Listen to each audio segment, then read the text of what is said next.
Good evening everyone, this is Himanshi and I welcome you all on. बढ़िया होंगे, मस्त होंगे, ज़बरदस्त होंगे।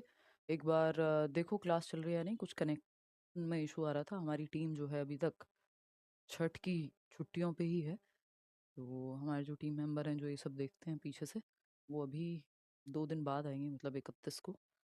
तो थोड़ा सा जो है आज खुद ही क्लासेस स्टार्ट करनी पड़ी। तो बहुत दिन जब हो जाते हैं आपको कुछ यूज़ किए तो टेक्नोलॉजी में चेंजेस आते रहते हैं। तो इसलिए थोड़ी सी क्लास जो है डिले है। और अरे नहीं अंजल परमार, सारी क्लासेस जो हैं आपकी वो होनी है। सिलेबस कंप्लीट होना है, टाइम से पहले कंप्लीट होना है। काफ़ी हद तक हम हैं भी उसी रास्ते पर। तो कोई भी स्ट्रेस वाली बात नहीं है ना। ये कई बार आपको बताना जो है ज़रूरी होता है चीज़ों का ना, कि क्योंकि आप लोग कर रहे होंगे भी इंतज़ार। हम काफ़ी दिनों बाद मिल रहे हैं। और काफ़ी काफ़ी दिनों बाद मिल रहे हैं हम लोग। छुट्टियां थी इसकी, दीपावली की। और वही मैं अभी आपको बता रही थी कि हमारी टीम के अभी कुछ मेंबर्स हैं जो लौटे नहीं हैं। मान लो कोई बिहार से है तो वो 1 साल बाद छुट्टी में जा रहे हैं। तो 10 दिन में, 12 दिन में ऐसे आते हैं लोग। तो उस चक्कर में थोड़ा सा डिले उसी के चलते हुआ है। चलिए शुरू करें कहानी। सीटेट आपका आ ही चुका है। जो सीटेट के रनिंग बैचेस हैं वो भी कंप्लीट होने पे ही हैं। मुझे नहीं लगता सिलेबस चेंज होगा। बाकी बैचेस की अगर हम बात करें, ये एमआरएस की बात करें, है ना, तो ये कुछ ही क्लासेस हैं आपकी जो बची हैं, जो कॉमन कंबाइंड क्लास चलनी है। अदरवाइज सब अलग अलग हो जाएंगे और टाइम पे आपका सिलेबस भी खत्म होगा। अब ये छुट्टियां हैं, साल में एक बार होती ही हैं। तो इसको लेकर के परेशान आपको नहीं रहना है। फेस्टिवल में बहुत बिजी थे, पढ़ाई भी ठीक से नहीं हुई। वो सबका है प्रियंका। इस टाइम पे सभी जो है माहौल ही ऐसा हो जाता है आसपास कि सभी थोड़े व्यस्त हो जाते हैं और पढ़ाई जो है उस हिसाब से नहीं हो पाती है। लेकिन अब ये है कि अब आपके पास कोई बहाना नहीं है। मतलब हम लोग ऑफलाइन क्लासेस भी शुरू कर रहे हैं तो उसमें भी व्यस्तता पूरी चल रही है। लेकिन आप लोगों का भी ऑनलाइन एज इट इज चलेगा और बेहतर चलेगा पहले से। ठीक है ना। तो ना तो ईएमआरएस की चिंता करनी है, ना डी प्लस बी की, ना किसी और चीज़ की। जो भी बैचेस चल रहे हैं, आपने एडमिशन लिया है, सिलेबस आपका कंप्लीट होता है। कुछ लोग बेचैन से हो जाते हैं, जबकि भाई छुट्टियों का सीजन है, छुट्टियां तो होंगी, है ना। तो क्लासेस जो है आपकी शुरू होते हैं आज से, वापस से मेरी क्लास स्पेशली। और हम डेली मिल रहे होंगे अब। ठीक है, ऑफलाइन में भी ऑनलाइन में भी। और आशीष, इधर उधर बातें मत किया करो यार, हैं। टाइम की वैल्यू है, होता है कई बार। और ऑफलाइन क्लास यही आप लेने आते हैं तो कुछ टाइम, अगर ये बात तब आप कहते हुए अच्छे लगे जब आप दिन के 24 घंटे बहुत ही तरीके से इस्तेमाल करते हैं, तो मैं ये बात मान सकती हूँ आपकी कि वहाँ कहीं भी आपकी चीटिंग नहीं है। 2 मिनट भी आप वेस्ट नहीं करते जीवन में, है ना। ये सिर्फ तब नहीं कहा जा सकता सेलेक्टिवली कि जब क्लास स्टार्ट हो रही हो तभी कहें हम ये बात। कई बार होता है यार, कोई दिक्कत नहीं है। एक्स्ट्रा भी पढ़ाया जाता है, कई बार लेट भी शुरू होती है, तो ऐसा थोड़ी है। मल्टीपल क्लासेस भी ली जाती हैं अगर लगता है भाई पेपर पास में है। तो ये आप खाना पूर्ति वाली बातें मत किया करो यहाँ पे। टारगेट बेस्ड काम होता है। और जिसका रिजल्ट बेहतर आता है सिर्फ खाना पूर्ति से, रोज रोज की, है ना। चलें शुरू करें। बिल्कुल हो जाएगा दिव्यांशी। बहुत बढ़िया। बहुत अच्छे आपके दर्शन हुए फाइनली। हाँ, मुझे भी यार आप लोग के दर्शन हुए फाइनली। आज से शुरुआत करते हैं, एक मोमेंटम बिल्ड करेंगे ताकि फटाफट से चीज़ें हम खत्म कर सकें। और हम N C F S E कर रहे थे आपका, है ना, जिसमें हम की पॉइंट्स पे थे। इसमें एक और छोटी सी इमेज है जिसकी ज़रूरत जो है आपको अभी पड़ने वाली है। वो भी हम कर लेते हैं डाउनलोड। इतने सारे के सारे ज्वाइन कर लो। ठीक है। हाँ हाँ, एग्ज़ाम से सारे सिलेबस जो है पहले कंप्लीट होते हैं। और सिर्फ एग्ज़ाम से पहले नहीं, हफ्ता 10 दिन 15 दिन पहले ही हो जाते हैं। कई बार ज़्यादा समय मिलता है एग्ज़ाम में तो कई महीने पहले हो जाते हैं। तो इट डिपेंड्स कि एग्ज़ाम जो है आपका वो कब है। ठीक है बात। इतनी बात क्लियर है। कोई दिक्कत परेशानी इस बात को समझने में अगर किसी को भी हो रही है तो वो क्लियरली अपनी बात को बता सकता है। हम्म। चलें शुरू करें। अब ऑफलाइन में भी आपसे मिलना होगा जितने भी लोग दिल्ली में रहते हैं। डी प्लस भी ऑफलाइन क्लासेस आपकी 1 तारीख से, 1 नवंबर और 2 नवंबर को आपका डेमो सेशन है। प्री क्लास होगी, डेमो क्लास जो है।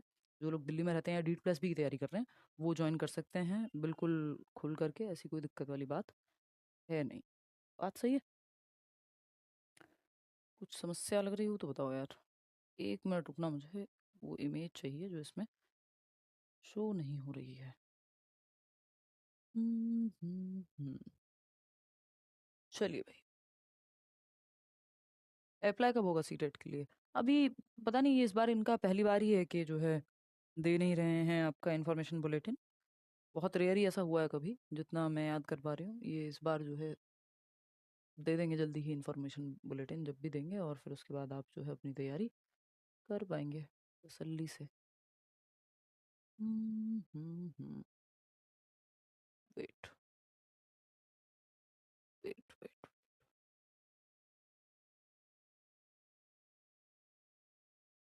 ये एनसीएफ आज हम कंप्लीट कर लेंगे, चाहे हमें 1 घंटा लगे, 1.25 घंटा लगे या 1.5 घंटा लगे, ठीक है ना? तो उसकी चिंता आप मत कीजिएगा कि जो है समय कितना लग रहा है। आज है आपकी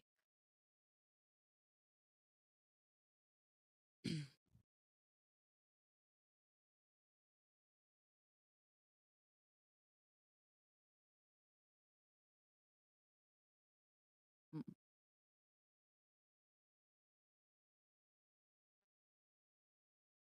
काम की चीज़ें हैं जो हमें करनी है।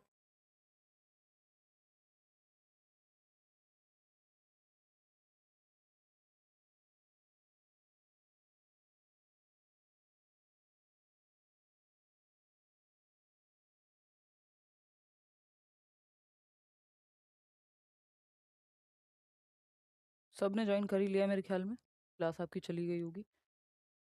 फटाफट से कंटिन्यू करेंगे जो हम लास्ट क्लास में ऑलरेडी शुरू कर चुके हैं, जिसको हम क्या कहते हैं, एनसीएफ एसई। एनसीएफ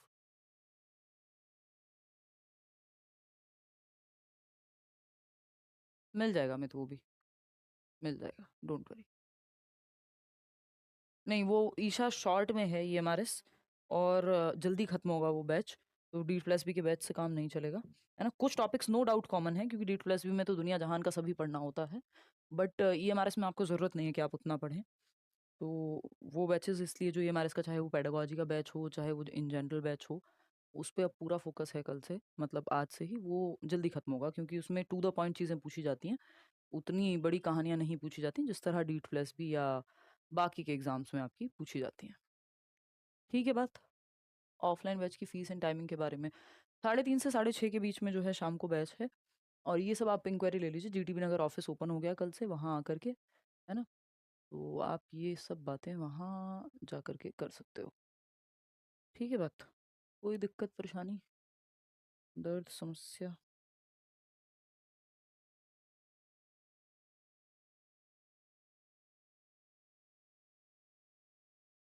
अगर हो तो आप यहाँ बता सकते हैं। क्लास शुरू होने में जो है समय आज थोड़ा लग रहा है, तो आप थोड़ा सा बेयर विद मी। चलो भाई, शुरू करते हैं कहानी। ये आपकी एक इमेज थी जिसके चक्कर में जो है इतना समय लगा है। ये आदत जब आपकी नहीं रहती है ना, पहले ये सारे काम मैं खुद किया करती थी एक समय पे, तो ये सब टिप्स पे रहता था, अभी बाकी लोग ये करते हैं, तो उस चक्कर में गड़बड़ होती है। चलिए भाई, शुरू करें, समझते हैं कहानी क्या है। की पॉइंट्स, एनसीएफ एसई पे हमारी चर्चा हो चुकी है, इससे पहले हम एनसीएफ 2005 भी पढ़ चुके हैं, है ना? एनईपी एडवाइस करती है कि आप करिकुलम बनाइए, एक एक पाठ्यचर्या बनाइए। करिकुलम क्या है? एक पूरा रोड मैप है, जो एक पूरी रोड आपको देता है, जिसपे आप चल करके क्या है अचीव कर सकते हैं टारगेट, जो नेशनल एजुकेशन पॉलिसी ने बनाया है। जीटीबी नगर में ऑफिस। ठीक, अब इधर उधर की बातें बंद करते हैं, पढ़ाई पे फोकस करते हैं। ठीक, इनफ बातें हो गई। अब बीच में आप एक्सपेक्ट मत कीजिएगा कि मैं सवाल लूंगी एक भी, आ जाइए, जो टॉपिक से रिलेटेड होगा वो पूछिएगा। की पॉइंट्स जो है एनसीएफएससी के, उस पर चर्चा हम कर रहे हैं।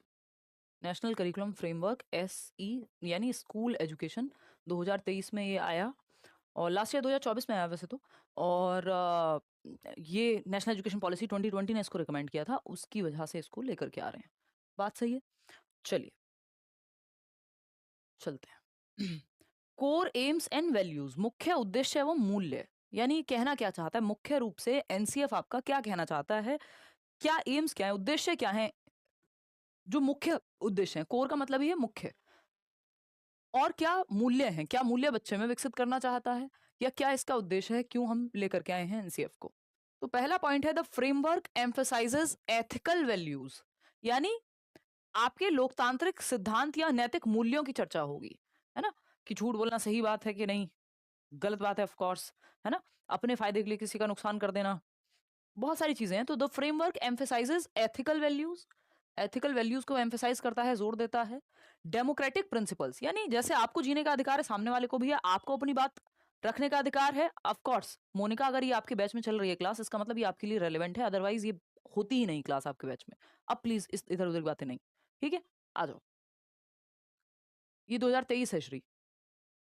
देखिए, तो the framework emphasises ethical values, democratic principles, यानी लोकतांत्रिक सिद्धांत, नैतिक मूल्य, लोकतांत्रिक सिद्धांत, साइंटिफिक थिंकिंग यानी वैज्ञानिक चिंतन, बच्चे में सोचने का एक लॉजिकल सेंस डेवलप हो, and a sense of rootedness in Indian culture, जहां से हम हैं वहां से सेंस ऑफ बिलोंगिंगनेस आए, यानी आप रूटेड महसूस करें कि जिस संस्कृति से आप आते हैं, तो भारतीय संस्कृति में आप रूटेड महसूस करें।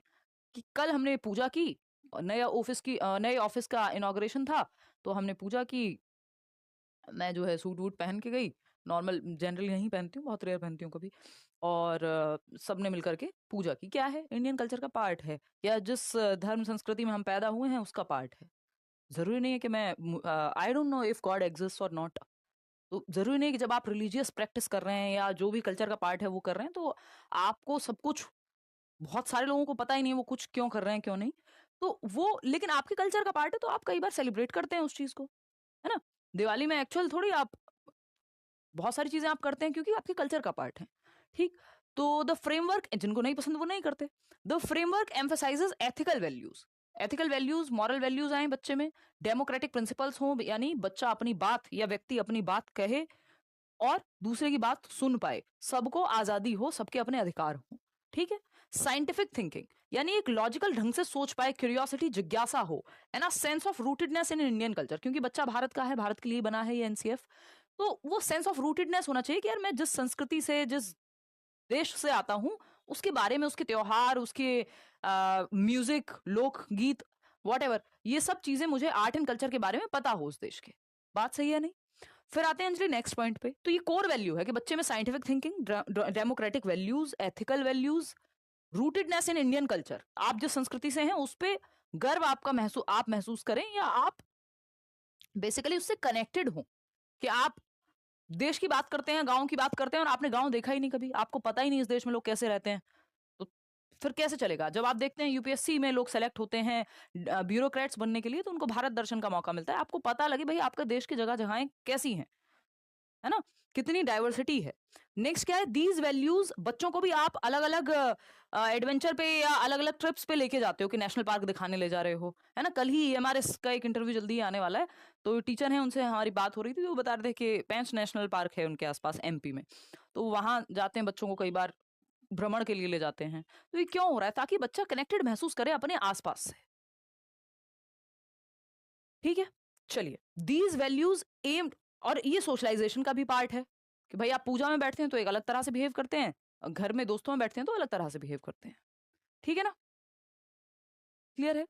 चलिए, नेक्स्ट पॉइंट है, these values aim to foster well rounded individuals equipped for democratic and economic participation, यानी ये जो वैल्यूज आप बच्चे में डेवलप करेंगे, ये जो मूल्य हैं नैतिकता के, इनका उद्देश्य ये है to foster well rounded individuals, ऐसे इंडिविजुअल्स जो वेल राउंडेड हैं, वेल वर्स्ड हैं, equipped for democratic and economic participation, जो देश में रोटी भी कमा करके लाएंगे, और जो डेमोक्रेटिकली, यानी एक दूसरे को दबाएंगे नहीं, एक दूसरे को एक्सप्लॉइट नहीं करेंगे, बल्कि एक दूसरे को आगे बढ़ाएंगे, ऐसे इंडिविजुअल्स आपके यहाँ हो।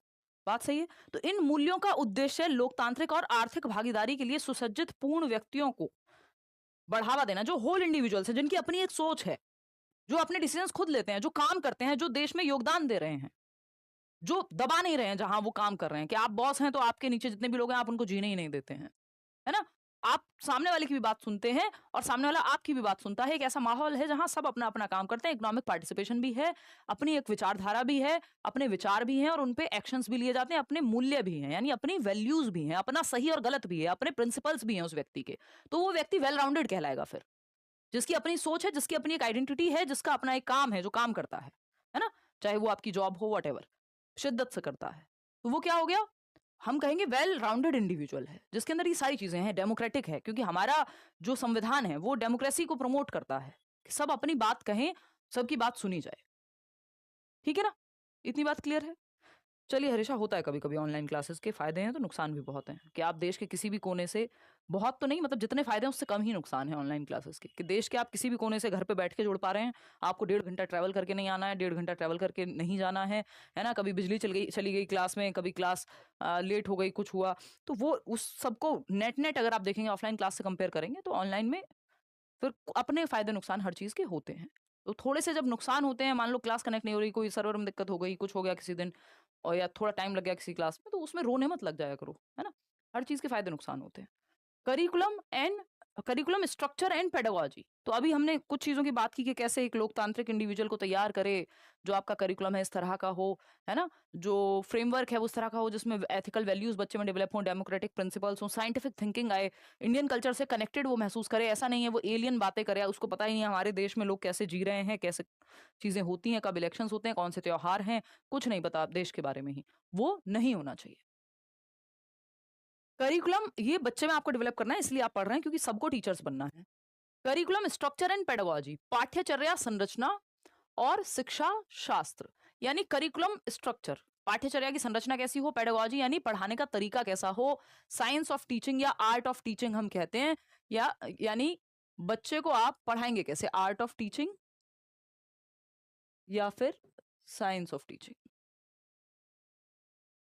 Science of teaching. बात सही है। A shift toward foundational literacy and numeracy is a priority in early education stages. यानी एक shift, a shift towards foundational literacy, ये वो जो मूलभूत साक्षरता है, कि 8 साल का बच्चा जब वो तीसरी क्लास पास करने से पहले उसको पढ़ना लिखना और बेसिक मैथमेटिक्स या अर्थमेटिक कैलकुलेशन आती हो, जो foundational literacy and numeracy FLN mission है, ठीक है ना, उसकी बात हो। ठीक है मनदीप। अ shift toward foundational literacy and numeracy is a priority in early education stages, वो जो 3 से 6 वर्ष का बच्चा है जिसको अर्ली चाइल्डहुड केयर एजुकेशन की उम्र हम कहते हैं, पहले एनटीटी की ट्रेनिंग होती थी, अभी ईसीसीई की होती है ना। तो ये शिफ्ट है toward foundational literacy and numeracy, प्रारंभिक शिक्षा चरणों में मूलभूत साक्षरता और संख्यात्मकता की ओर बदलाव एक प्राथमिकता है, कि बच्चे को आप जब, हाँ, बिल्कुल शिवम। अगर आप बच्चे को देख रहे हैं तो वो जो उसकी बनने की उम्र है, जिसको हम बिल्कुल नींव कहते हैं, कि जैसे आप नींव भरते हैं, कोई भी बिल्डिंग बनती है, तो वो नींव जितनी मजबूत होगी उतना बेहतर जो है आपकी बिल्डिंग बनेगी। उसी तरह से अगर वो जो बच्चे का 3 से 6 वर्ष का टाइम पीरियड है, वो आपने अच्छा कर दिया, वो जो आंगनवाड़ी वाला पीरियड है ना, या तीसरी क्लास तक निकलते निकलते आप उसको फाउंडेशनल लिटरेसी यानी रीडिंग राइटिंग और अर्थमेटिक, पढ़ना लिखना और संख्यात्मकता का ज्ञान अगर उसको अच्छे से हो गया, तो ये जो शिफ्ट है ये उसका आधार अच्छा बना देगा, ये उसकी नींव अच्छी बना देगा, फिर आगे बिल्डिंग बेहतर बन पाएगी। हाँ, 3 से 8 वर्ष होता है फाउंडेशनल लिटरेसी, बट जो 9 तक, बाय 9 कहा जा रहा है कि आप इसको कर दो इतना काम आप, ठीक है, कि बाय द एज ऑफ 9 बच्चे को ये सब आता हो, ठीक है। वो क्लास 3 जब तक पास कर रहा है, क्लास 3 इसका एक टारगेट है, तो तब तक जो है वो पास, मतलब उसको पढ़ना लिखना और बेसिक कैलकुलेशन आती हो, ऐसा ना हो 5वीं क्लास का बच्चा है पढ़ना ही नहीं आता। प्रारंभिक शिक्षा चरणों में मूलभूत साक्षरता और संख्यात्मकता की ओर बदलाव एक प्राथमिकता है। दूसरा पॉइंट है the curriculum adopts multilingual instruction, यानी बहुभाषी निर्देश अपनाता है जो करिकुलम है ना, जो पाठ्यचर्या है वो अडॉप्ट करती है किसको, मल्टीलिंगुअल इंस्ट्रक्शन, यानी कई भाषाओं में सीखा जाए, इस बात को बढ़ावा देती है पाठ्यचर्या, कि कई भाषाएं बच्चा पढ़े सीखे, ये अच्छी बात है। Encouraging proficiency in at least 3 languages, यानी 3 भाषाओं में दक्षता को प्रोत्साहन दिया जा रहा है। अगर हम बात करें किसकी, नेशनल एजुकेशन पॉलिसी में, इसकी एनसीएफ 2023 की, कि 3 भाषाओं में वेल वर्स्ड हो बच्चा, यानी 3 भाषाओं में सक्षम बने वो, यानी मदर टंग, सेकंड लैंग्वेज जो कि इंग्लिश या हिंदी में से कुछ हो सकती है, थर्ड लैंग्वेज कोई भी मॉडर्न इंडियन लैंग्वेज, जो 22 भाषाएं हैं आपके संविधान में, 3 भाषाएं पढ़े बच्चा, 3 भाषाएं सीखे, और बहुभाषी अप्रोच को अपनाया जाए, यानी कक्षा में एक से अधिक भाषाएं यदि बोलने वाले बच्चे हैं, वो अच्छी बात है, ठीक है ना, वो अच्छी बात है। आगे बढ़ते हैं। The curriculum integrates vocational training across stages, जो करिकुलम है, पाठ्यचर्या है, ये इंटीग्रेट करता है, जोड़ता है, एकरूप करता है, एकीकृत करता है वोकेशनल ट्रेनिंग को। यानी छठी क्लास से ही, 6th क्लास ऑनवर्ड्स आप क्या है, बच्चे को वोकेशनल ट्रेनिंग देना शुरू कर रहे हैं। मतलब किसी को कोडिंग सिखाना हो, किसी को कारपेंटरी सिखाना हो, किसी को मैकेनिकल कोई डिवाइसेस सिखाना हो, पेचकस चलाना हो, व्हाटएवर, इलेक्ट्रिसिटी का कुछ काम करना हो, अलग अलग स्किल्स बच्चे में आनी चाहिए। वो जब स्कूल से निकले तो उसको कुछ पता हो। ऐसा ना हो कि बस आप ग्रेजुएट तो हैं और आपको काम दुनिया में एक स्किल नहीं है जो आपको आती हो, कि आप कहीं हो जाएं तो पेट भर सकें अपना। फिर आप फिर से तैयारी करते हैं, फिर से 50 चीजें होती हैं। तो कुल मिलाकर की बात ये है कि ये कह रहे हैं कि करिकुलम में ऐसा इंटीग्रेशन करिए कि वोकेशनल ट्रेनिंग बच्चे को मिल पाए। 6th क्लास से चाहे आप उसको कोडिंग सिखाना शुरू कर दीजिए, चाहे आप उसको कारपेंटरी सिखाना शुरू कर दीजिए, कोई कढ़ाई बुनाई, पेंटिंग, व्हाटएवर, जिससे भी वो अपन उसका जीवन यापन भी हो सके, उसको कोई स्किल आती हो। ये साथ साथ पढ़ाई के एक स्किल भी इंक्लूड की जाए। ये आपकी नेशनल एजुकेशन पॉलिसी भी कह रही है, उसी आधार पर करिकुलम बनाने को आपका एनसीएफ भी कह रहा है। बात सही है नहीं है? फिर आते हैं across stages and emphasises life skills and experiential learning. यानी बच्चे में जो है लाइफ स्किल्स, जिसको हम जीवन कौशल कहते हैं, तो जीवन कौशलों पे जोर दिया जाए कि 10 लाइफ स्किल्स हैं, 10 कोर लाइफ स्किल्स कहते हैं हम, जिनको डब्ल्यूएचओ बताता है, वर्ल्ड हेल्थ ऑर्गेनाइजेशन के द्वारा। वैसे तो अलग अलग क्राइटेरिया में अलग अलग हैं, बट ये हमारा चलता है और ये पेपर में पूछ भी लिया जाता है। 10 कोर लाइफ स्किल्स हैं, यानी मुख्य लाइफ स्किल्स जो हैं वो 10 हैं एज पर डब्ल्यूएचओ। तो इस पे भी हम चर्चा कर लेंगे कि वो 10 कौन सी हैं। यहीं पे आप पढ़ लेंगे तो आपके दिमाग में वो सेट हो जाएंगी कि बच्चे में लाइफ स्किल्स यानी जीवन कैसे यापन करना है, ये भी तो कौशल है ना। क्यों लोग नीट जेई टॉप करके भी आत्महत्या कर ले रहे हैं, है ना? क्यों लोग जैसे ही थोड़ा सा स्ट्रेस आता है, एक ब्रेकअप आता है, लोग आत्महत्या कर लेते हैं या डिप्रेशन में हमेशा के लिए चले जाते हैं। अब ये नहीं है कि वो खुद से जा रहे हैं, बट कहीं ना कहीं कोपिंग मैकेनिज्म की दिक्कत कहीं ना कहीं कुछ ना कुछ है कि हम बच्चे को लाइफ स्किल्स उस तरह से सिखा नहीं पाए। वो एनवायरनमेंट का भी उसमें रोल है कि फैमिली शायद उस तरह का सपोर्ट दे नहीं पाई, शायद वो अकेला था व्यक्ति, शायद वो उस तरह से कनेक्ट नहीं कर पाया लोगों से। जो डिफेंस है आपका, जीवन में समस्याएं आएंगी, चैलेंजेस आएंगे, बहुत मुश्किल होगी एट टाइम्स लाइफ, बट उसके साथ जो कोप करने का तरीका है, जो कोपिंग मैकेनिज्म है, जो डिफेंस मैकेनिज्म है, आप कैसे डिफेंड करेंगे, ये आपको बच्चे को स्कूल से सिखाना है। फेलियर से कैसे डील करना है।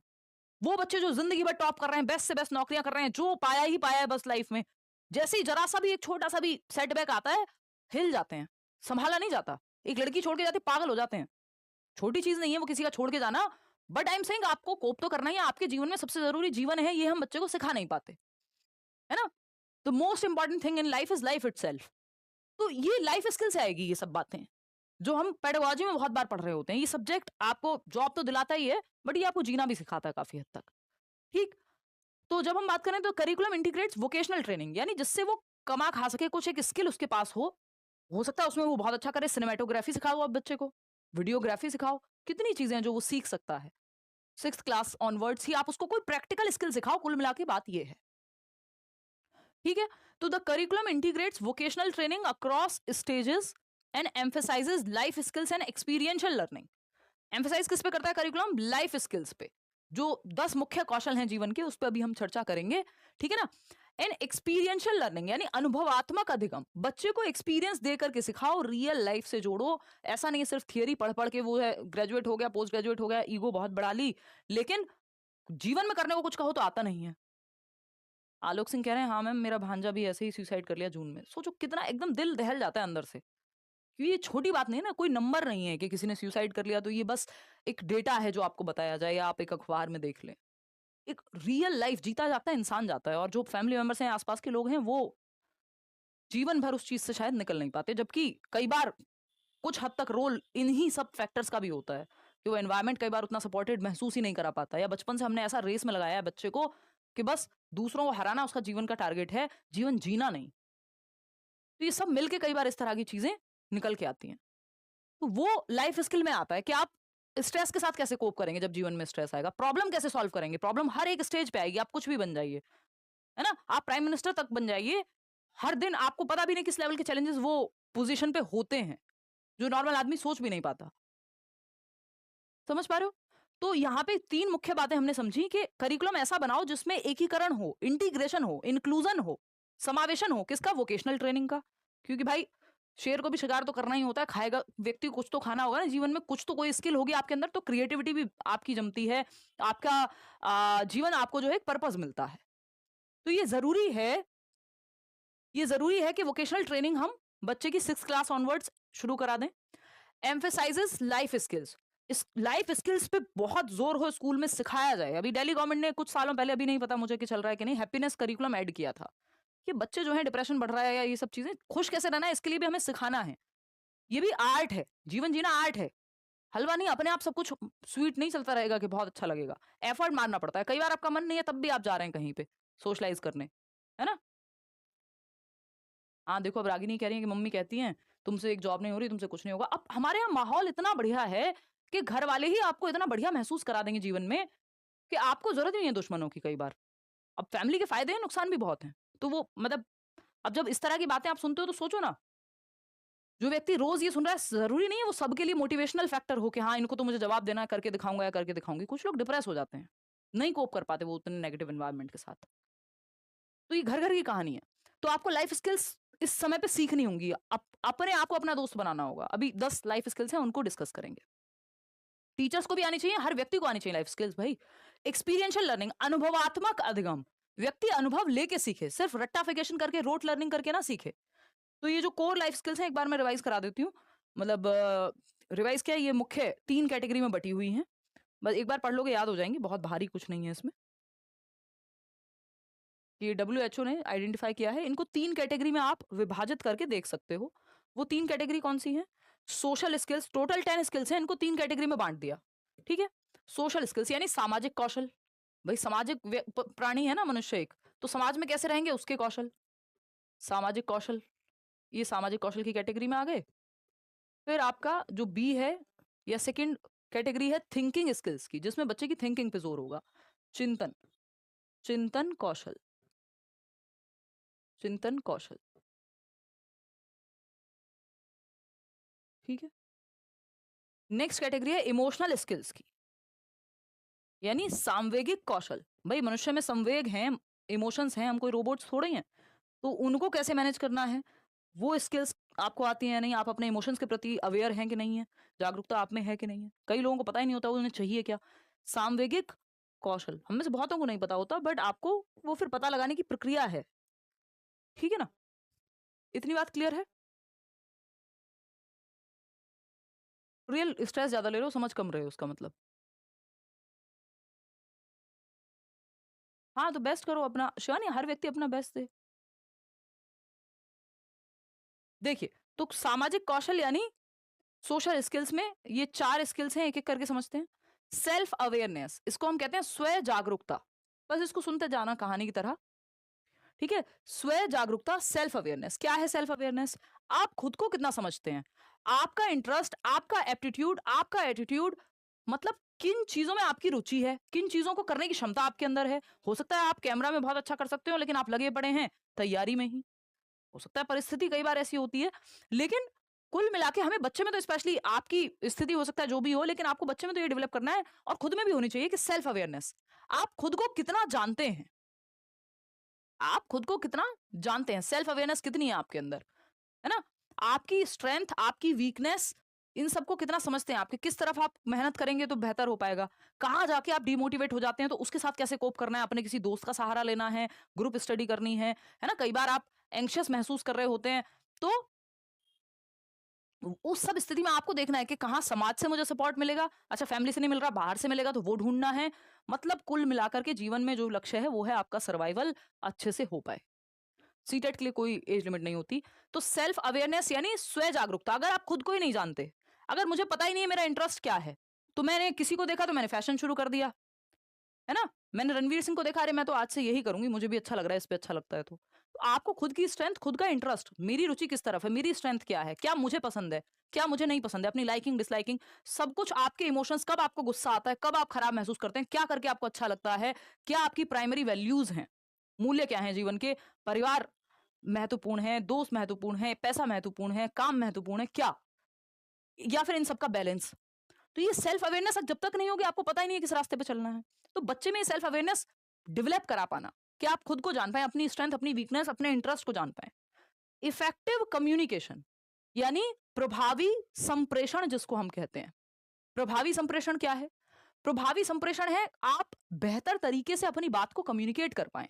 माँ बाप को भी कई बार हम कम्युनिकेट ही नहीं कर पाते, संप्रेषित ही नहीं कर पाते, है ना? अपनी बात कह पाना, दूसरे की बात सुन पाना। इफेक्टिवली कम्युनिकेट करने में क्या है, जो आप कहना चाहते हैं वो सामने वाले को समझा पाना ही कई बार टास्क है। हो सकता है आपका इंटेंट बहुत अच्छा हो बट आप कम्युनिकेट ही ना कर पाते हो, तो उससे भी फिर समस्या होती है। अब उसका आपको समाधान कैसे ढूंढना है वो आप आज देखेंगे, लेकिन बच्चे में आपको कम्युनिकेशन बेहतर तरीके से डेवलप कर पानी है कि वो अपनी नीड्स को, अपनी वांट्स को ठीक से कम्युनिकेट कर पाए, सामने वाले की बात को समझ पाए। ये हमें लगता है आसान है, बहुत मुश्किल काम है। कई लोग, या बहुत बार हम कभी हमारे यहाँ बड़ों का इतना कल्चर है कि बड़े हैं, रिस्पेक्ट के चक्कर में आप कभी खुद को कम्युनिकेट ही नहीं कर पाते। आपका जीवन एक अलग ही दिशा ले लेता है। प्रेशर में लोग शादियां करते हैं, प्रेशर में लोग करियर में चले जाते हैं, हर चीज प्रेशर में ही होती है। फिर वो कम्युनिकेट करना कि आपको क्या चाहिए ये आप समझा पाए सामने वाले को, और नहीं समझा पा रहे हैं तो उस रास्ते से निकले। जल्दी हो जाएगा सौरभ। इंटरपर्सनल रिलेशनशिप यानी अंतः व्यक्तिक संबंध, मतलब आपका लोगों के साथ कैसा संबंध है, ये आपको कैसे मैनेज करना है। इंटरपर्सनल रिलेशनशिप को आप कैसे मैनेज करेंगे? देखिए, एक होता है इंट्रापर्सनल रिलेशनशिप। इंट्रा मतलब स्वयं, खुद में एक व्यक्ति के साथ बात चल रही है। तो इंट्रापर्सनल मतलब आपका खुद का खुद के साथ कैसा रिश्ता है। इंटरपर्सनल लोगों के बीच आपका कैसा रिश्ता है, आप जहां काम करते हैं वहां, आपके दोस्तों में, आपके परिवार में। ठीक। एम्पैथी यानी, एम्पैथी बहुत बहुत बहुत महत्वपूर्ण स्किल है। एम्पैथी होती है, हम कहते हैं, समानुभूति। यानी क्या आप खुद को दूसरों के शूज में रख के देख पाते हैं? ये कहना आसान है, करना मुश्किल है। समानुभूति यानी खुद से बाहर निकल के दूसरों के शूज में जाकर के देखना। ये वहां से आता है। एक आई थिंक स्टोरी है कि एक व्यक्ति है जो बहुत लंगड़ा के चल रहा होता है, या बहुत ठीक से नहीं चल पा रहा होता है, और या किसी के पिताजी होते हैं वॉटेवर, और फिर एक दिन लोग उनका मजाक उड़ाते हैं, या बच्चे भी कहते हैं कि भाई कैसे चलते हो। फिर एक व्यक्ति या बच्चा जो है वो उन शूज को पहन के चलता है जिन शूज में वो पिताजी या व्यक्ति चल रहा होता है। वो पाता है कि उसके अंदर कील लगी हुई थी। तो ये कहा जाता है कि जब तक आपने वो दर्द महसूस नहीं किया दूसरे के शूज में खुद को डाल करके, आपको समझ नहीं आएगा कि कहानी है क्या। तो put yourself in somebody else's shoes, खुद को किसी और की जगह पे रख के देखना।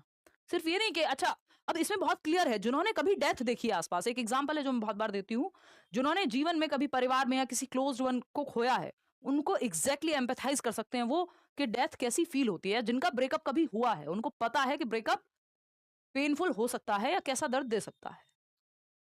जिन्होंने सिर्फ बाहर से देखी हैं चीजें, है ना, तो वो एम्पैथाइज करना मुश्किल होता है ना। कि अगर मैंने कभी एक डॉग नहीं रखा और डॉग की मेरी डेथ हो जाती है, किसी दोस्त की डॉग की, तो क्या मैं एक्चुअल में वो दर्द फील कर पाऊंगी जो शायद मैं, अगर मेरे पास वो डॉग होता, तो वो सिचुएशन में खुद को डाल के देख पाना, सिंपैथाइज करना है। हाँ हाँ, दुख हुआ, तुम्हारे लिए बड़ा खराब लगा, ये वो। एम्पैथी है कि आप सच में खुद को दूसरों के शूज में डाल करके देख पाए। ये ज्यादातर तभी हो पाता है जब आपने वो चीज अनुभव की हुई। ठीक है, चलिए नेक्स्ट पॉइंट पे चलते हैं।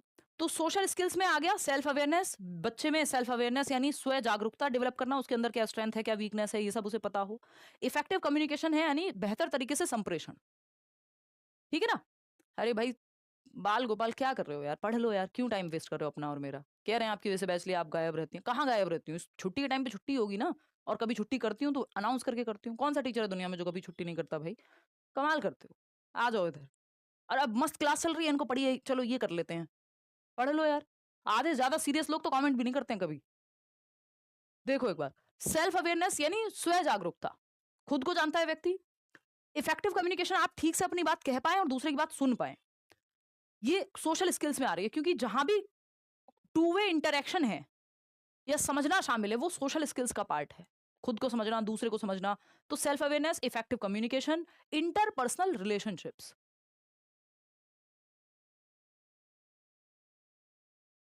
ठीक। मतलब खुद को समझना, दूसरों को समझ, इंटरपर्सनल में दूसरों के साथ आपके कैसे रिश्ते हैं, इंट्रापर्सनल स्वयं में होता है।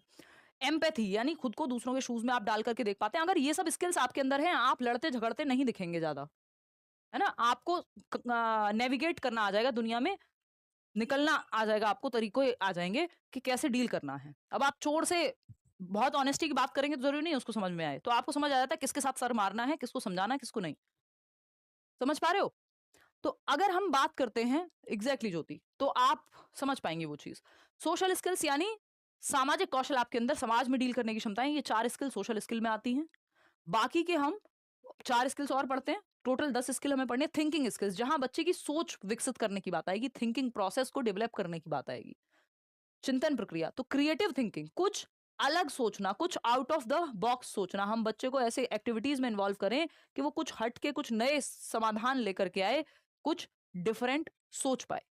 सिंपैथी होता है दूसरे के साथ, हाँ आपको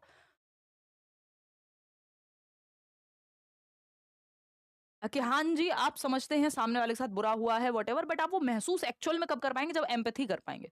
तो सिंपैथी में दूर से आप केयर कंसर्न दिखा सकते हैं, लेकिन एम्पैथी में आप खुद उस सिचुएशन में खुद को रख के देख पाते हैं। तो एम्पैथाइज करना ज्यादा बेहतर होता है सिंपैथाइज करने से। ठीक है, कि यार एक बेचारे के साथ बहुत बुरा हुआ, बट आपने वो एक्चुअल में बुरा कभी महसूस किया होगा, या आप सच में खुद को दूसरे की जगह पे रखने की कोशिश करेंगे जब नहीं भी महसूस किया, बट आप जस्ट दूर दूर से नहीं कर रहे हैं, आप खुद को एक सिचुएशन में डाल करके देख रहे हैं, सिर्फ दूर से रिलेट नहीं कर रहे हैं। कोई बात नहीं, अभी तो टाइम है। दीदी और भी एग्जाम्स हैं जहाँ ज्यादा एज चलती है। तो क्रिएटिव थिंकिंग यानी बच्चा कुछ नया सोच पाए, कुछ डिफरेंट सोच पाए, उसको अलग अलग एक्टिविटीज में इन्वॉल्व कराना। क्रिटिकल थिंकिंग है समालोचनात्मक चिंतन, कई पहलुओं से किसी सिचुएशन को देख पाना, फैक्ट क्या है, ओपिनियन क्या है, कोई व्यक्ति आपको भड़काने के लिए कुछ बात कह रहा है या फिर उसके पीछे इंटेंशन क्या है, ये हर एक पहलू से किसी चीज को देख पाना क्रिटिकल थिंकिंग है। एनालाइज कर पाना, डिसीजन मेकिंग, बच्चे में निर्णय लेने की क्षमता विकसित कर पाए आप, भाई कौन सा सिलेबस, कौन सा सब्जेक्ट लेना है, क्या लेना है, वो डेवलप हो पाए। प्रॉब्लम सॉल्विंग, प्रॉब्लम सॉल्विंग बोले तो समस्या समाधान, समस्याओं को समाधान निकालने की क्षमता आपके अंदर होनी चाहिए। लाइफ प्रॉब्लम्स आपकी तरफ फेंकती रहती है लाइफ लॉन्ग। तो प्रॉब्लम सॉल्विंग आपको बच्चे को सिखानी है कि वो किसी प्रॉब्लम में अगर फंसता है तो कैसे नेविगेट करे, प्रॉब्लम कैसे सॉल्व करे। अच्छा एग्जाम है, पेन घर पे रह गया, आप कैसे प्रॉब्लम सॉल्व करोगे? आप दोस्त से मांग लेते हो, आप टीचर से मांग लोगे, आप ब्लिंकिट कर लोगे, वॉट एवर। ये जस्ट मैं आपको एग्जांपल दे रही हूँ कि प्रॉब्लम सॉल्विंग, आपके दिमाग में एक प्रॉब्लम 50 सॉल्यूशन तैयार होने चाहिए। ठीक है ना? एग्जैक्टली श्री। फिर आते हैं दो और स्किल्स जो इमोशनल स्किल्स का पार्ट है, कोपिंग विद स्ट्रेस। जीवन में स्ट्रेस का आना इनएविटेबल है, अपरिहार्य बोलते हैं जिसको, मतलब पॉसिबिलिटी नहीं है कि आप जीवन में कभी स्ट्रेस महसूस ही ना करें। बस कोप करना आपको कितना बेहतर आता है वही आपको डिफरेंशिएट कर देगा उन लोगों से जो नहीं कर पाते हैं कोप, या ज्यादातर लोग स्ट्रेस आने पे अजीब बिहेव करते हैं, या तो दूसरों को नुकसान पहुंचाते हैं या खुद को नुकसान पहुंचाते हैं। तो स्ट्रेस के साथ डील करने के कुछ हेल्दी मैकेनिज्म या तरीके होते हैं, कुछ अनहेल्दी तरीके होते हैं।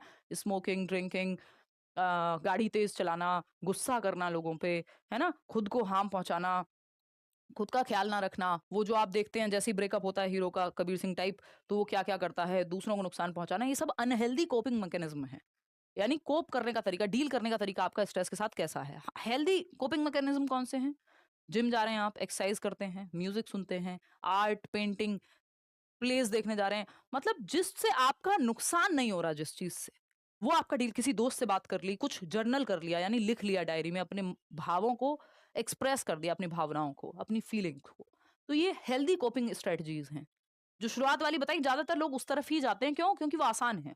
ब्रेकअप हुआ, फटाक से दूसरा बंदा, अब वो उससे भी घटिया हो कोई गारंटी नहीं है। ये नहीं सोचा कि खुद को जान लें, खुद को बेहतर बना लें, आगे क्या करना है जीवन में वो देख लें, मैं कौन हूं, मुझे चाहिए क्या। बस एक से दूसरी तरफ जंप करते रहो। This is unhealthy coping mechanism, है ना? हेल्दी कोपिंग मैकेनिज्म में थोड़ा एफर्ट ज्यादा लगता है शुरुआत में। भाई जिम जाने में एफर्ट लगेगा, एक्सरसाइज करने में एफर्ट लगेगा, योगा करने में एफर्ट लगेगा, एक शेड्यूल फॉलो करने में एफर्ट लगेगा। तो वो क्या है, वो लेकिन वो हेल्दी मैकेनिज्म है अपनी बात एक्सप्रेस करने में, जिससे कोई समस्या है दोस्त से, माँ बाप से, वट उनको एक बार समझाने में। तो ये coping with stress. Coping with emotions, भाई व्यक्ति में सारे इमोशंस हैं, एंगर भी है, लव भी है, जेलसी भी है, डिस्गस्ट भी है, बहुत तरह के इमोशंस एक व्यक्ति में होते हैं। तो उन इमोशंस के साथ आप कैसे कोप करते हैं, और स्पेशली नेगेटिव इमोशंस के साथ आप कैसे कोप करते हैं जब आप इंपल्स में हाई होते हैं कि गुस्सा आया तो इतना आया, दुनिया तबाह कर लेंगे, खुद को भी कर लेंगे। वो आपको अपने इमोशंस को ही, कि ये इमोशंस जो है टेम्परेरी हैं जो आप फील कर रहे हैं, ये कोई परमानेंट स्टेट नहीं है। तो गुस्से में भी व्यक्ति, जैसे गुस्सा एक बहुत ही हाई काइंड ऑफ इमोशन है, या फिर रेज जिसको हम कहते हैं, तो उसमें इंपल्स बहुत हाई होती है आपकी। तो उस टाइम पे आपको वो अवेयरनेस होना कि कैसे आप किसी को भी चाटा नहीं मार सकते हैं। गुस्सा है ठीक है, अपना मैनेज करना सीखिए, या किसी को भी गाली नहीं दे देंगे मुंह उठा के गुस्से में। तो वो गुस्सा आप कितना कोप कर पाते हैं अपने इमोशंस के साथ, ये भी एक लाइफ स्किल है ना? कुछ लोग गुस्से में उस जगह से उठ के चले जाते हैं और टाइम देते हैं उस सिचुएशन को। कुछ लोग मारपीट पे उतर आते हैं, कुछ लोग गालियों पे उतर आते हैं। कई बार आप इमोशंस, ऐसा नहीं है कि आप भगवान हैं कि हमेशा ही आप के इमोशंस आपके कंट्रोल में रहेंगे, but these are the things you can learn. इसीलिए हम पढ़ रहे हैं कि आपको बच्चों को भी ये लाइफ स्किल्स सिखानी है और खुद भी सीखनी है ना? कई बार एनवायरनमेंट इतना टॉक्सिक होता है, आप चाह के भी ठीक से नहीं रह पाएंगे, लेकिन आपको फिर डिसीजन लेना होगा। कुछ लोगों को रहना भी उसी एनवायरनमेंट में है और डिसीजन भी नहीं लेना है, तो वो डिसीजन मेकिंग स्किल में आएगा, प्रॉब्लम सॉल्विंग स्किल में आएगा। भाई आप कैसे सिचुएशन में अडेप्ट करते हैं, कैसे एडजस्ट करते हैं, कैसे सर्वाइव करते हैं, यही तो कहानी है जीवन की। आइडियल तो कभी नहीं होती चीजें, है ना? कुछ लोग एडजस्ट करते हैं, देखते हैं। अब कुछ लोग जिनके घर में पढ़ना ही अलाउड नहीं, बताओ शादी वादी हो गई है, कोई रात को पढ़ता है, कोई कैसे पढ़ रहा है। तो ये डीलिंग विद लाइफ है। तो सोशल स्किल्स, सेल्फ अवेयरनेस कितनी है आप में, कम्युनिकेट कितना अच्छे से करते हैं आप, इंटरपर्सनल रिलेशनशिप्स आपके अपने और दोस्तों के साथ, आसपास कैसे हैं लोगों के साथ, empathy, thinking skills, creative thinking, critical thinking, decision making, problem solving, ये सब आपकी थिंकिंग स्किल्स जिसमें दिमाग का इस्तेमाल ज्यादा होता है। इमोशनल स्किल्स में कोपिंग विद स्ट्रेस और कोपिंग विद इमोशंस। तो ये कुछ 10 कोर लाइफ स्किल्स हैं जो डब्ल्यूएचओ बताता है, तो बच्चे में ये आपको विकसित करानी है as a teacher. Stage specific learning goals, यानी चरण विशिष्ट शिक्षण लक्ष्य, यानी हर एक स्टेज पे आपको टीचिंग की, चाहे वो फाउंडेशनल स्टेज हो, चाहे वो प्रेपरेटरी स्टेज हो, चाहे वो मिडिल स्टेज हो, चाहे वो 11 12 9 10 11 12 का बच्चा हो, है ना? स्नेहा कह रही है मैम आपकी वजह से 46 बने हैं रेलवे पीआरटी में, थैंक यू। मुझे बड़ा अच्छा लगता है, मैंने अलग से क्लासेस भी नहीं ले पाई हूँ, बट आप पेडागोजी स्पेशल या यूट्यूब से जो भी आप पढ़ के गए होगे और आपको मदद मिली, ये मेरे लिए बड़ी सफलता की बात होती है। देखिएगा, ये देखिए फटाफट से।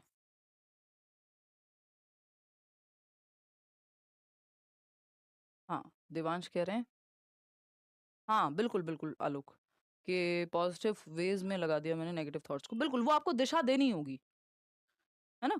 नहीं तो दिशाहीन होने का ऑप्शन तो आपके पास हमेशा है।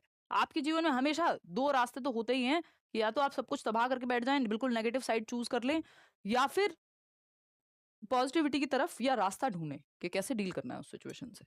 बात सही है या नहीं है?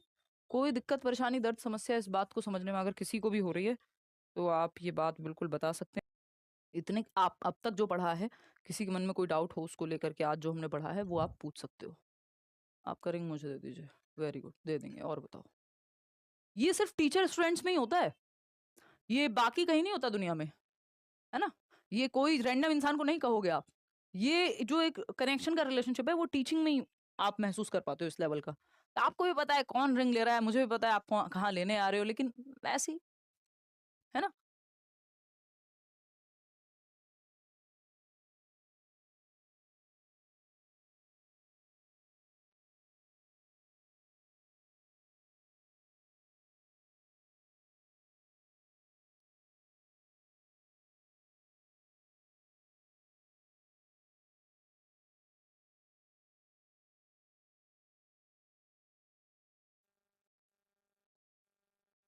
बहुत बढ़िया कंगना। चलिए, कोपिंग मतलब डील करना आपका। कोप करना मतलब लड़ पाना किसी चीज़ से, निकल पाना। है ना? कि आप गुस्से से कैसे कोप करते हैं, डिफरेंट डिफरेंट इमोशंस से कैसे कोप करते हैं और स्ट्रेस से कैसे कोप करते हैं। तो उसमें हेल्दी तरीके उस तरीके हैं। कोई आर्ट, म्यूजिक फेस्टिवल या कुछ भी, कोई गाना सुन सकते हैं अच्छा क्लासिकल, वो नहीं धूम-धाम वाला, क्योंकि स्ट्रेस हो रखा है तो वो आपको देखना है कि ये पॉजिटिव तरीके हुए। नेगेटिव तरीके तो अंतहीन हैं, कि आप 200 पे गाड़ी चला सकते हैं, आप किसी का जीवन नष्ट कर सकते हैं, किसी को धोखा दे सकते हैं, किसी का कोई फालतू के रिलेशनशिप में जा सकते हैं जिसमें आप इंटरेस्टेड भी नहीं हैं, बस व्यक्ति के साथ खेल रहे हों आप, है ना? आप अपनी हेल्थ का बैंड बजा सकते हैं कि आप अनहेल्दी खाएँ, जंक फूड खाएँ, है ना? एक्सरसाइज़ आपको पता ही नहीं है पिछली सदी में कब की थी आपने, है ना? तो ये सब नेगेटिव तरीके हैं। इसमें भी आप स्ट्रेस से डील कर रहे हैं, शराब पी रहे हैं, सिगरेट पी रहे हैं, ये सब आपको पता है कि ये अनहेल्दी चीज़ें हैं। तो ये unhealthy ways of coping with stress हैं, ठीक है?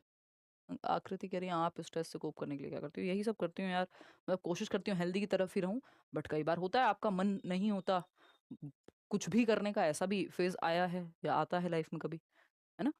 कि आप इतना ग्रीफ में हैं या उतने स्ट्रेस में हैं कि आपकी इच्छा नहीं है बिल्कुल तिनका भी उठाने की, तो वो लाइफ है, सब कुछ होता है, लेकिन आप फिर से हर दिन आपको एक नई शुरुआत करनी होती है कि नहीं यार एक्सरसाइज करनी है। अब ये कोई शौक का मामला नहीं है कि एक्सरसाइज करनी है, सुंदर दिखना है, अरे भाड़ में जाए। ज़रूरी ये है कि आपकी बॉडी के लिए वो चीज़ ज़रूरी है। आप जब एक्सरसाइज करेंगे आपको खुद में अच्छा लगेगा। तो ये हेल्दी तरीका है, तो आप उसकी ज़रूरत समझने लगते हैं। कि सही लोगों के साथ रहना, जो लोग टॉक्सिक हैं, आपको खराब लगते हैं, चाहे कितने भी क्लोज़ हों, कोशिश करें डिस्टेंस वहाँ से क्रिएट कर लें। आज नहीं कर पा रहे हैं तो नौकरी लेने का ही सबसे बड़ा नहीं कर पा रहे हैं तो नौकरी ही सबसे बड़ा आपका मोटिवेशन होना चाहिए कि यार इस माहौल से तो निकलना है, लाइफ़ तो बदलनी है अपनी। जीनी अपनी ज़िंदगी अपने हिसाब से है। तो वो पॉजिटिव आपको तरीके ढूँढने होंगे कोप करने के। तो मैं यही करती हूँ, ड्राइव पे चली जाती हूँ, गाने सुन लेती हूँ, किताब पढ़ लेती हूँ कोई, है ना? कभी आप ट्रैवल भी कर सकते हैं। हाँ, बिल्कुल, कई लोग रो के निकालते हैं, तो वो मेरे लिए थोड़ा मुश्किल होता है क्योंकि मतलब वो मुश्किल ही काम है थोड़ा रोना। एक फ़ेज़ में मैं काफ़ी रो चुकी हूँ मेरे फ़ादर के समय और भी कुछ चीज़ें चल रही थी। तो वो एक अलग चीज़ है। अब तो नहीं मैं रोती हूँ मतलब बहुत रेयर कभी। लेकिन रोना कोई बुरी बात बिल्कुल भी नहीं है। मतलब मैं तो बल्कि चाहती हूँ कि नेचुरली मैं रो पाऊँ। बहुत एफ़र्ट लगता है मुझे रोने के लिए। तो वो अच्छी चीज़ है, वो कैथार्टिक होता है कई बार, कि आपके अंदर जो भरे हुए इमोशंस हैं वो निकल जाएँ। थेरेपी आप कर सकते हैं, थेरेपी मैंने किया है। तो आप बेसिकली ये हेल्दी तरीके हैं, इसमें आप नुकसान नहीं पहुँचा रहे हैं किसी को। आप खुद को एक सही दिशा दे रहे हैं। नहीं तो लोगों को इस देश में थेरेपी या इवन अगर किसी को डिप्रेशन भी है, क्लिनिकल डिप्रेशन, तब भी वो डॉक्टर के पास भी नहीं जाएँगे। बाकी चाहे 4 लोगों को हो जाए आपकी वजह से। तो स्थिति तो ऐसी है कि सही चीज़ों को तो हम वो करते हैं, शेम करते हैं और जो गलत तरीके हैं उनको हम ग्लोरीफाई करते हैं मूवीज़ में भी कि हीरो है अगर सिगरेट पी रहा है, शराब पी रहा है या फिर नशे में पड़ा हुआ है, अपना जीवन तबाह कर लिया तेरे नाम। देखो कितनी पसंद है लोगों को आज तक तेरे नाम। ऐसी मूवीज़ जहाँ पे नेगेटिव साइड जो है आपका जो थैनेटॉज़ होता है हमारे अंदर 2 इंस्टिंक्ट है ना, लाइफ इंस्टिंक्ट है इरोस, दूसरा थैनेटॉज़। तो पूरा थैनेटॉज़ पे ही ऐसा नहीं है कि आप दोनों का बैलेंस हो सकता है कुछ अनहेल्दी तरीके भी आप अपना रहे हो शुरुआत में, बट वो आपको लेके जाना है उसको हेल्दी तरीके के तरफ ही। शिवानी कह रही है आपका ब्रेकअप हुआ है, भई छोड़ो यार ये बातें, है ना? फालतू में आ जाओ इधर। लाइफ है यार, हर चीज़ आपको एक्सपीरियंस करनी चाहिए कई बार। कह रहे हो आप डिप्रेशन में गए हो कभी। देखो आप खुद से आइडेंटिफाई करना तो is not the right thing, but of course मतलब there are phases, there have been phases. चलिए, स्टेज स्पेसिफिक लर्निंग गोल्स यानी आपको हर एक स्टेज के लिए स्पेसिफिक लर्निंग गोल्स बनाने हैं कि इस स्टेज का बच्चा है तो ये चीज़ें इसको आती हूँ, इस स्टेज का बच्चा है तो ये चीज़ें आती हूँ। जैसे एफएलएन ही है तो फाउंडेशनल लिटरेसी एंड न्यूमरेसी हम कह रहे हैं कि भाई कक्षा 3 पास करे बच्चा, उससे पहले उसको रीडिंग जो 3 आर हैं, रीडिंग, राइटिंग और अरिथमेटिक, उसको बेसिक कैलकुलेशन आती हो। तो ये हर एक स्टेज के स्पेसिफिक गोल्स हैं, ठीक? The foundational stage uses play based pedagogy. जो फाउंडेशनल स्टेज है यानी जहां बच्चा आपका 3 से 6 वर्ष में है ना? वो उसमें क्या है आपको 3 से 8 वर्ष है बेसिकली पहली स्टेज। मूलभूत चरण आंगनवाड़ी और बाल वाटिका और क्लास 1 और 2 दोनों इसमें हैं। वो 5+3+3+4 याद कीजिएगा एनईपी का, ठीक है ना? 5+3+3+4 आप याद कीजिएगा नेशनल एजुकेशन पॉलिसी का। उसमें जो ये 5 साल हैं शुरुआत के 3 से 8 वर्ष, ये आपके फाउंडेशनल स्टेज या मूलभूत चरण या बाल वाटिका या फिर आंगनवाड़ी प्लस क्लास 1 और क्लास 2 दोनों इसी में आते हैं।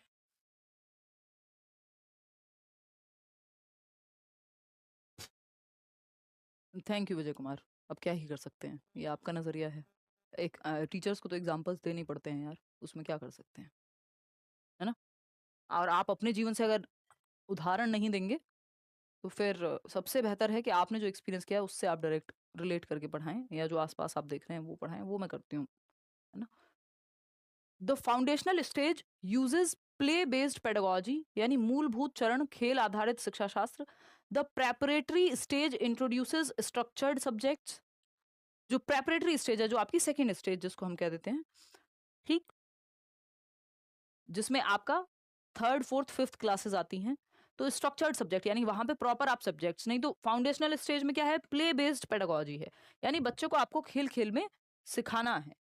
बच्चों क्या है आपको खेल-खेल में सिखाना है। ठीक है? फाउंडेशनल स्टेज अब ये हर एक स्टेज में स्पेसिफिक गोल्स की बात कर रहे हैं। ठीक है ना? फाउंडेशनल स्टेज की जब हम चर्चा कर रहे हैं, फाउंडेशनल स्टेज की जब हम चर्चा कर रहे हैं, प्रेपरेटरी 4 स्टेजेस है ना आपके, पहले 10+2 होता था, अभी 5+3+3+4 है। ये मैं बार-बार आपको रिपीट इसलिए करती हूँ कि दिमाग में आपके बैठ जाए। समझ पा रहे हो बात को? दिमाग में आपके बैठ जाए। प्रेपरेटरी स्टेज,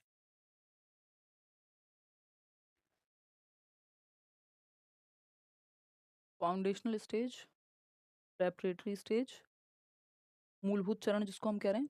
तो आपको बच्चे में जो है बेसिक कौशल यहाँ पे विकसित कराने हैं। प्ले बेस्ड होता है, ठीक है बाल गोपाल। ये प्ले बेस्ड एक्टिविटीज ज्यादा से ज्यादा कराए जाएं क्लास 1 2 तक। फिर जो 3rd 4th 5th क्लास है आपकी प्रेपरेटरी स्टेज, यहाँ पे स्ट्रक्चर्ड सब्जेक्ट यानी प्रॉपर मैथ्स की एक बुक है ना, सब्जेक्ट्स प्रॉपर स्ट्रक्चर्ड एक संरचनात्मक तरीके से आप पढ़ रहे हो। जैसे आपका सिलेबस डिफाइंड है, क्लास 1 क्लास 2 आज एनसीएफ पढ़ रहे हैं, कल खत्म करेंगे, आज ही करना है वैसे तो, बट समय जो है आज इजाजत नहीं देगा, कुछ लोगों की नेक्स्ट क्लास जो है। तो स्ट्रक्चर्ड सब्जेक्ट्स यहाँ पे पढ़ाने हैं। तो ये स्पेसिफिक स्टेज बेस्ड एक्टिविटीज हैं या स्टेज बेस्ड टारगेट्स हैं या गोल्स हैं, ठीक है। स्ट्रक्चर्ड सब्जेक्ट्स यानी जो एक संगठनात्मक तरीके से एक प्रॉपर वेल डिजाइन तरीके से आपको चीजें पढ़ानी है प्रेपरेटरी स्टेज में, जहाँ क्लास 3 से 5th। तो यहाँ प्रॉपर सब्जेक्ट आ जाएंगे। इससे पहले प्ले बेस्ड था सब कुछ, यानी खेल खेल में आप पोयम, आपकी पोयम हो गई, उसके अलावा जो बेसिक अंताक्षरी ये वो एक्टिविटी या गेम्स के थ्रू सिखाने की आपकी कोशिश ज्यादा रहती है, प्ले तरीके से आप सिखाते हैं, ठीक।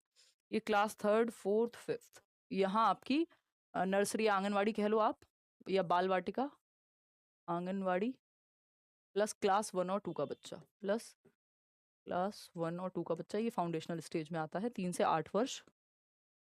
ये 8 से 11 प्रेपरेटरी स्टेज। ये आपको एनईपी भी मैं रिमाइंड कर रही हूँ साथ साथ, क्योंकि जिसकी बेसिक समझ गड़बड़ हो जाएगी ना, वो पेपर में बैंड बच जाएगी वहां पर। हाँ, वो नेशनल एजुकेशन पॉलिसी में हम पढ़ते हैं भाई, 21वीं शताब्दी के कौशल। फिर आते हैं 3rd और 4th स्टेज पे, जिसको हम क्या कहते हैं, मिडल स्टेज। FPMS से याद रखना होता है, मैं आपको फिर से याद दिला रही हूँ। मिडल स्टेज, मिडल स्टेज है आपकी 6th to 8th class, 6th to 8th class. अब ये जो है आपका बच्चा यहाँ, अभी हमने देखा 8 से 11, अब ये 11 से 14 वर्ष का बच्चा होगा, जो पेपर 2 सीटेट में आप देखे आते हैं, 11 से 14 वर्ष ना, 3 साल है। तो ये मिडिल स्टेज का बच्चा है, जो कि 3rd स्टेज है एनईपी में।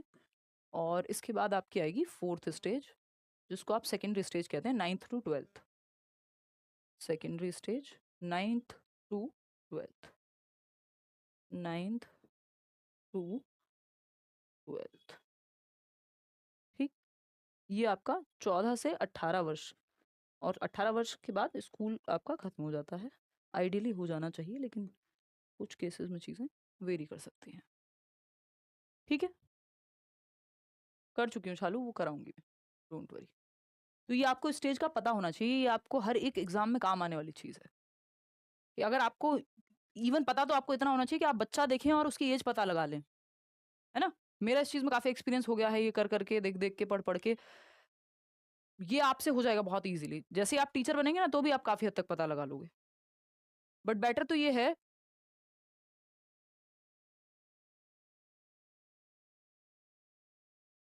हाँ, तो टीचिंग वाले सेक्शन में जाके क्लास लेनी है ना अमन।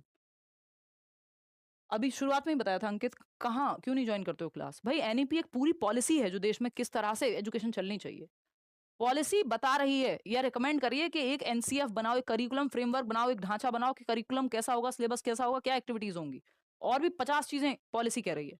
लेकिन एनसीएफ सिर्फ करिकुलम पे फोकस करता है, पॉलिसी शिक्षा के हर क्षेत्र पे फोकस कर रही है। पॉलिसी की रिकमेंडेशन पे एनसीएफ बनाया जाता है, उल्टा नहीं है, ठीक है। ये आपने समझ लिया। अब ये बचती हैं 2 स्टेजेस, तो हर एक स्टेज पे कुछ स्पेसिफिक गोल्स होने चाहिए, उसकी चर्चा यहाँ चल रही थी। बात सही है, चलिए समझते हैं। नेक्स्ट जो 2 स्टेजेस हैं आपकी, the middle stage integrates interdisciplinary themes, यानी एक सब्जेक्ट को दूसरे सब्जेक्ट से जोड़ करके आप पढ़ा सकते हो। इंटरडिसिप्लिनरी थीम्स, ये अलग अलग स्टेज की अलग अलग चीजें हैं जो करानी है हमें, ठीक है। थीम्स मतलब आप मैथ्स को जोड़ सकते हो साइंस के साथ, साइंस को जोड़ सकते हो आर्ट्स के साथ। यही तो कहा जा रहा है कि फ्लेक्सिबिलिटी ले आओ आप, बच्चों को पूल ऑफ सब्जेक्ट पढ़ने का मौका मिले, तो एक सब्जेक्ट से दूसरे सब्जेक्ट को कनेक्ट करके पढ़ाओ। फिर आती है आपकी सेकेंडरी स्टेज, जो कि आखिरी स्टेज है। Offers flexibility with subject choices including academic and vocational options. बच्चे को, हालांकि वोकेशनल एजुकेशन शुरू हो जा रही है 6th class onwards, but career counselling वगैरह आपकी सेकेंडरी स्टेज में दी जाती है, जब बच्चा 9th से 12th में होता है। फ्लेक्सिबिलिटी विद सब्जेक्ट चॉइसेस, के बच्चे को जो है फ्लेक्सिबिलिटी दी जाए सब्जेक्ट चूज करने की ये नहीं है कि आर्ट्स और आपका जिसको हम ह्यूमैनिटीज कहते हैं, ह्यूमैनिटीज, साइंस और आपका कॉमर्स में कोई बहुत अलग अलग आपको सेपरेशन नहीं देखने को मिलेगा। अगर बच्चे का मन है फिजिक्स के साथ बिजनेस स्टडीज पढ़ने का और साथ में साइकोलॉजी भी पढ़ने का, तो वो मान लो 50 सब्जेक्ट हैं, 50 में से उसको 5 चूज करने हैं, तो वो अपनी मर्जी से कोई भी सब्जेक्ट 5 चूज कर सकता है। ये नहीं है कि साइंस चूज, अगर मैथ्स पढ़ना है तो साइंस ही लेनी पड़ेगी, या फिर फिजिक्स पढ़ना है तो साइंस ही लेनी पड़ेगी। वो सब ना रहे। WHO की बात थी वो। ठीक है, क्लियर है, कोई दिक्कत परेशानी? चलिए, दीक्षा दिखा दो मुझे किसी भी एक एग्जाम में भाई। असेसमेंट एंड इवेल्युएशन आएगा तो बता ही देंगे। अब आकलन और मूल्यांकन की बात नेशनल एजुकेशन पॉलिसी पे बेस्ड करिकुलम कैसे करेगा? आपके करिकुलम में जो बात नेशनल एजुकेशन पॉलिसी कह रही है मोटी मोटी वही बात यहाँ भी कही जाएगी, क्योंकि उन्हीं इंस्ट्रक्शंस को यहाँ पे भी फॉलो किया जाएगा। ये हम कल करेंगे इसको कंप्लीट, और फिर कुछ क्वेश्चंस भी करेंगे इसी टॉपिक से। और कल एक बार ये टॉपिक खत्म होगा तो कई सारे बैचेस जो कंबाइंड है वो अलग अलग चलेंगे, क्योंकि कुछ चीजें जो इसमें करा अभी, क्योंकि काफी चीजें आज हो नहीं पाएगी, ये अभी 1 घंटे क्लास कम से कम लगेगी इसमें। ठीक है, क्योंकि हमने लाइफ स्किल्स को काफी डिटेल में समझा है, और खत्म करने से ज्यादा जरूरी है कि हम समझ के चीजें पढ़ें। अब किसी का मन हो कुछ पूछने का, कोई डाउट हो तो आप पूछ सकते हैं, फटाफट से बताओ। यार DM इंस्टा पे बहुत आते हैं सुरभि, सबके देख पाना पॉसिबल ही नहीं है, मैं तो ज्यादा चेक करती भी नहीं हूँ, खैर है ना, लाखों लोग हैं वहाँ तो कई हजार मैसेज हर समय ही होंगे, मतलब मैंने कभी काउंट ही नहीं किया, देखा नहीं है सारा। इतने टाइम से क्लास क्यों नहीं होती? अरे भाई बता के गई थी मैं, आप लोग प्रीवियस क्लास क्यों नहीं देखते हो? अगर कभी भी छुट्टी होती है तो प्रीवियस क्लास में बताया होता है, बहुत रेयर होता है कि अचानक से छुट्टी हो जाए, बहुत रेयर केस में, अदरवाइज इन्फॉर्म किया हुआ होता है। या फिर अब दिवाली की छुट्टियां हैं तो बताया था कि अब नेक्स्ट मंडे से छुट्टी थी 2 हफ्ते की ऑलमोस्ट, तब होगी क्लास, ये इन्फॉर्म किया गया था प्रॉपर।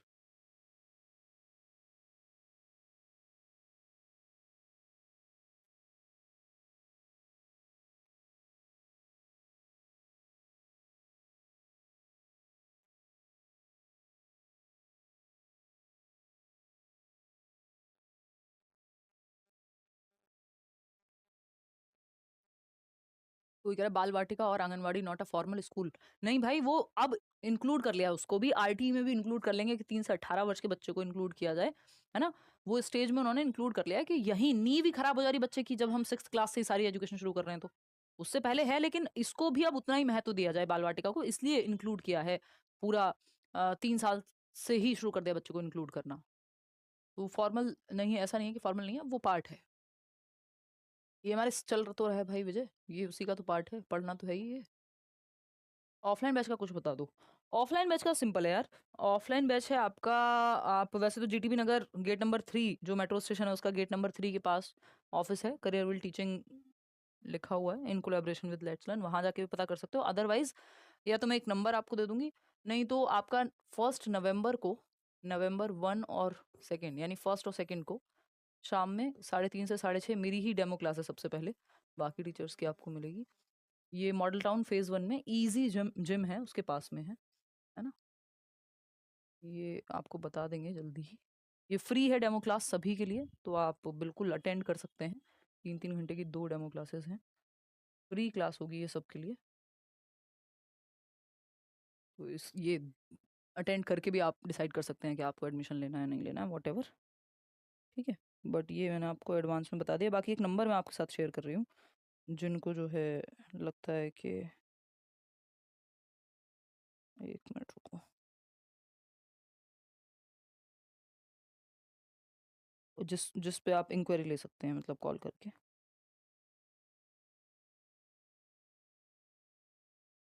अभी एक रील के माध्यम से भी आपको बता देंगे यूट्यूब पे। 858588599214 ये है आपका नंबर, आप इस पे कॉल कर सकते हैं। एक और भी नंबर है 8585999215, ये 2 नंबर हैं। ऑफलाइन क्लासेस के लिए सिर्फ आप क्वेरीज लीजिएगा, बाकी किसी चीज़ में ये लोग मदद नहीं कर पाएंगे क्योंकि ऑफलाइन सेंटर का नंबर है। ठीक है ना। एडमिशन तो शुरू है ऑलरेडी, आप चाहें तो अभी भी जाके एडमिशन ले सकते हैं। एडमिशन कल हो भी गए हैं। अच्छा हाँ, ये तो मैं आपको बताना ही भूल गई। 50 से 60 एडमिशन कल हो गए हैं। जो शुरुआत के 100 एडमिशन हैं उन पे बहुत ही अच्छा डिस्काउंट दिया हुआ है, जो शायद ऑलमोस्ट डबल हो जाएगी उसके बाद फीस। जो अभी है 100 स्टूडेंट्स पे, जो फर्स्ट 100 स्टूडेंट्स हैं, क्योंकि दिवाली भी गई है अभी और व्हाटएवर, कि जो आप शुरू में ही इनिशियली, तो इसमें ऑलमोस्ट ऑलमोस्ट क्योंकि कल ही 50 से ऊपर थी संख्या, 50 से 60 के बीच में, तो ये 100 स्टूडेंट्स जो हैं, फर्स्ट 100 स्टूडेंट्स, उनको स्पेशल डिस्काउंट है, क्योंकि ऑफलाइन के खर्चे बहुत होते हैं तो वहाँ ज़्यादा डिस्काउंट पॉसिबल नहीं है। First 100 students. तो अगर आप सच में ही दिल्ली में पढ़ना चाह रहे हैं ऑफलाइन डीट प्लस भी पीआरटी के लिए, तो आप ऑफलाइन वाली क्लासेस ऑनलाइन भी होंगी, नहीं जिन्होंने ऑफलाइन बैच लिया उनको मिलेंगी ऑनलाइन क्लासेस भी, और जो ऑफलाइन में हुई है वो भी मिलेगी रिकॉर्डेड, लेकिन सबके लिए नहीं है वो, है ना? सबके लिए नहीं है। चलिए, टेक केयर, ध्यान रखिए अपना, मिलते हैं कल। हाउ टू एनरोल, कॉल कर लो या तो जीटीबी नगर ऑफिस जाओ करियर बिल के, और वहाँ आपको जो है आप कर सकते हो एनरोल, रजिस्ट्रेशन करा दीजिएगा, एटलीस्ट रजिस्ट्रेशन तो करा ही सकते हो शुरू के 100 में अगर आप हो तो, है ना? चलिए, टेक केयर।